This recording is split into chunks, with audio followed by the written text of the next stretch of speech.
কোরআনে মাজিদের মাধ্যমে যে সমস্ত জিনিস বিষয় হারাম করা হয়েছে, এটা আমাদের জন্য বহুত জরুরি ছিল।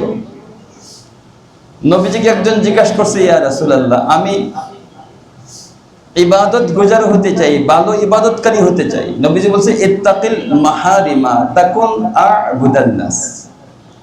তুমি হারাম থেকে বেঁচে থাকবা, তাহলে সবচেয়ে বড় ইবাদত গুজার হয়ে যাবে। নবীজি তো এটা বলেন নাই যে এই লোকটা তাহাজ্জুদ বেশি হবে, সে সবচেয়ে বড় ইবাদত গুজার হবে, এটা বলেন নাই।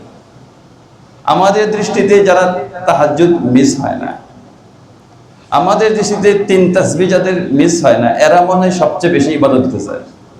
কিন্তু নবীজির পরিভাষায় ইত্তাকিল মাহারিমা, সমস্ত হারাম থেকে বেঁচে থাকবা, তাকুন আ'বুদান নাস, তাহলে সমস্ত মানুষের মধ্যে, এক মানুষ বলে নাই, সমস্ত মানুষের মধ্যে তুমি সবচেয়ে শ্রেষ্ঠ বেশি ইবাদত গুজার হইবে। কাজে হারামের বিষয়গুলো জানা হালালের চাইতে বেশি জরুরি।